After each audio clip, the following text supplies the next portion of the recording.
job executing down the stretch, really on both ends of the floor. A couple plays on the offensive end that I thought we, as I said, we executed, put ourselves in a position to get fouled and make a shot. But regardless of what happened, we defended. And you know, the last few minutes, and JC was terrific on the glass. You know, a couple big rebounds that he had, and that was really the game for us. Yeah, I wanted to get your take just on the fourth quarter. The offense did dry up a little bit, just defensively, what you saw, not just from like JC, but Trey getting that poke away on DiVincenzo as well. I should have mentioned that. That's a big time play. You know, it's I thought particularly they were trying to, you know, pick a mismatch and trying to get him on the ball a couple times, and he dug in. Even before that, you know, I think he was showing and pick and roll. He was physical with the ball or with his man who was screening, and then you know that kind of aggression, I think, and turned into you're able to make a play because you're locked in. So that was great. And then the bench unit as well. I think they had 50 points. You know, just as a unit together. What did you think about their performance? Kind of given a lift, especially in that third quarter. For sure. You know, I think they've been doing that, and it really. When you see a group that's competing like that, I thought AJ was really good tonight as well. He had some big buckets for us, and those guys, you know, they were getting threes up, and I think 41 threes is. I think it could have been more, to be honest with you. I thought we even passed a few up, but it's good to see those guys be aggressive, shooting the ball, and you know that's a strength with that bench unit. Coach, it seemed like the guys had like a sense of urgency tonight. Like even on the inbound play, they really pushing the ball up. What do you kind of credit that to? Is that something that you just been drilling down on with the guys? No, that's them. You know, it's you always want your team to play at that level, and I thought particularly, you know, Golden State came out on fire, and we were able to withstand that. You know, and started matching them a little bit offensively, but you know, they can score so quickly in numbers, and you know, it's like you have to take those punches.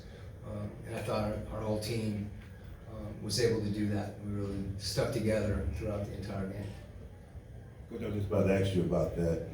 They came out pretty strong to start the game off, but like you said, the team's really strong and was able to withhold that.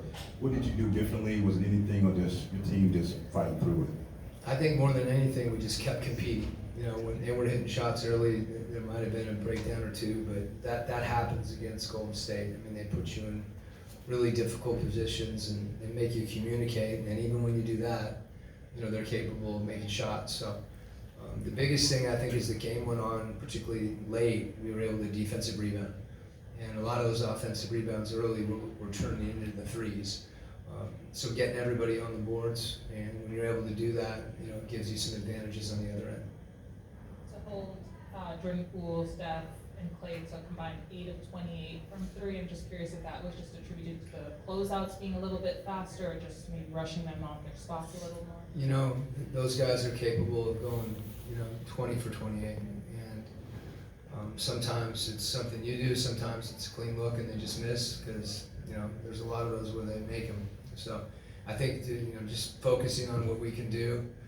I thought we communicated better in the second half and had some situations where we switched opportunistically to take something away, and you know, as a group, really we're connected defensively.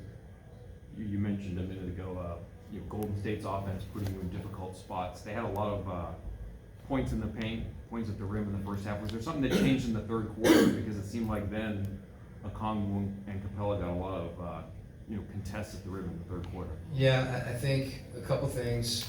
Early on, you know, when you're really conscious of being up against the shooters, you kind of saw that unfold. They hit a few, and you're aggressive and you want to be up, and you know, the lane is really open. And sometimes you have to help off somebody.